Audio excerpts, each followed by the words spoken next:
Simulated terrorist attacks, propaganda, violent ideologies. Just a few things your child could be exposed to the next time they visit a chat forum or have a gaming session.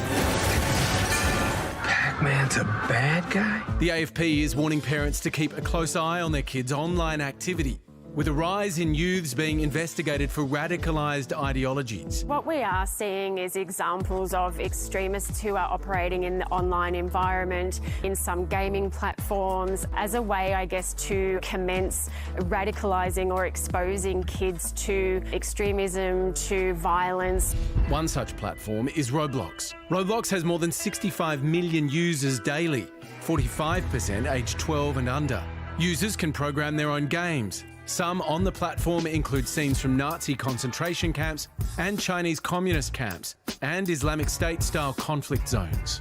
Recently, Roblox has been used to host virtual pro-Israel and Palestine rallies, with players attacking those with opposing views. We are seeing not just the current conflict, but historical conflicts or other events or incidents across the world being replicated in that virtual world. It starts exposing kids to that rhetoric, to those extremist views. Neurodiverse kids and those with mental health conditions are particularly vulnerable, as well as those raised in unstable homes.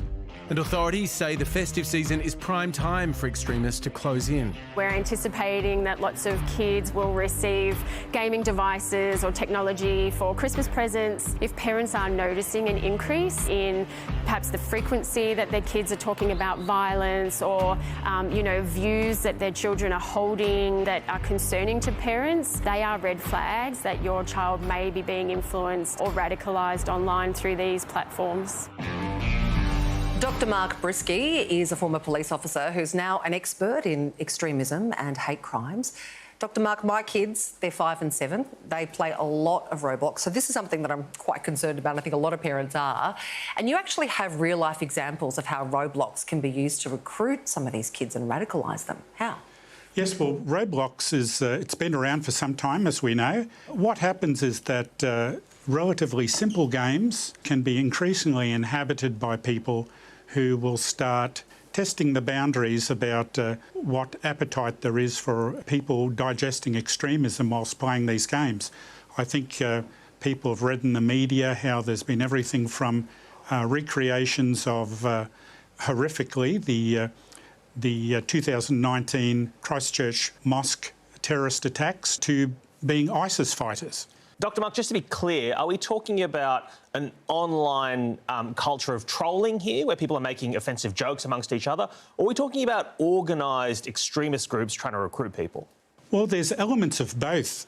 Actually, there's both the trolling and flaming to inject their ideas, but there's been examples of, for instance, Hezbollah creating their own online gaming site. ISIS has done the same. Sometimes they alter existing games or develop games based on popular games that are out there and then developing different scenarios where you're perhaps engaging in hate crime and targeting minority groups in these games. If you're a parent watching this tonight, I imagine you probably want to know what signs to look out for. Is it possible to spot this stuff?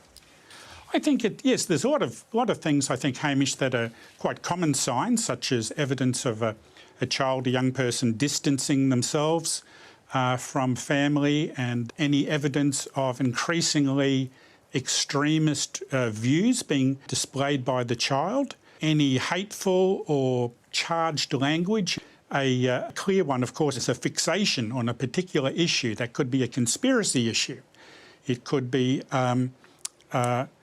some sort of contentious social issue, fixations on these issues. OK, Dr. Mark Briskey, thanks so much for your time. My pleasure.